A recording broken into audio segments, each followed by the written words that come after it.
After a defeat which must have left them hurting a lot, India will now look to fight back at the Oval against an improved and confident England. What does India need to do to go ahead in this series? Find out on this episode of Jatin Scorecard.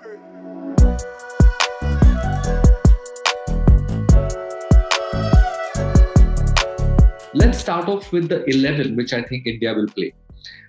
India will open with KL Rahul, Rohit Sharma. Pujara will retain his place after a confident knock in the last game. Virat Kohli at 4, will be looking to make amends. Ajinkya Rahane at 5.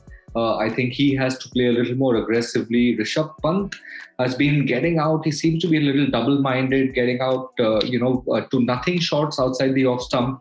I think Jadeja at number 7. I think they will bring in Ashwin at number 8. And then the 3 fast bowlers, Shami, Bumrah, and Siraj. Let's look at 3 crucial factors which will impact the result in this test match. The first one, which is in Mumbai cricket, there is a little bit of a slang which used to do the rounds in the 90s, wherein we would say that, hey, let's play the same batting lineup, but let's have different batting from this batting lineup. So I think that's what India have to focus on most in this test match. You cannot ask for a better top 6 than this.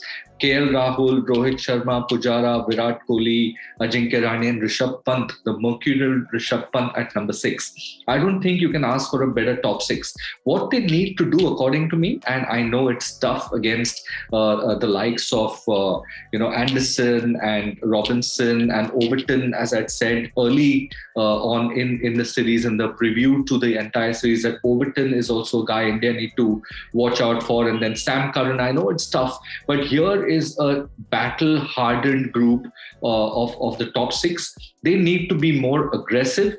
They need to make the bowlers bowl to them rather than the bowlers wanting to bowl wherever they want to bowl. I think they need to set up game plans which are a little more aggressive and which are aimed to throw the England bowlers off their line a bit. Because let's remember, bowlers in England are known to bowl a disciplined line and length. They come from a factory of 5 to 7 days a week cricket, and fast bowlers are meant to bowl that 4th stump line, which Anderson does ever so brilliantly, and Robinson and Overton are also doing the same now. So I think India need to be more aggressive. Agreed, it's a riskier option, but it's a more positive option for them to go with. And let's not remember that the defensive mindset has only led them into trouble all the time.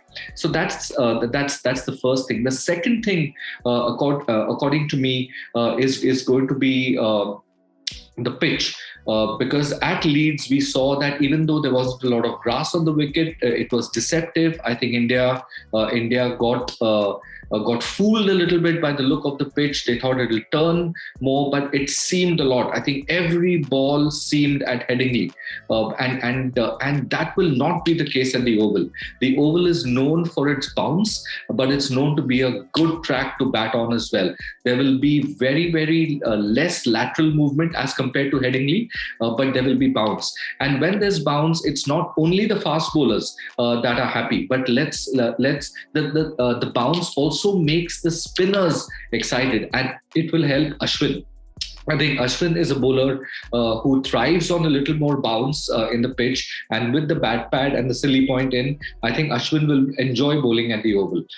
So I think the second point is the pitch. The third point, which I feel is the most important, and it's the last one, but the most important point is that you've got to play Ashwin. You've got to play Ashwin in both the remaining test matches, because the last test is at Old Trafford. Old Trafford is known to be a wicket which helps the spinners, and the Oval also helps the spinners because of the bounce. So I think India now have to think a little bit out of the box. I know it's consistency, and they would like to play the same 11, but sometimes horses for courses is a smarter kind of option as well. And Ashwin has been in fantastic form.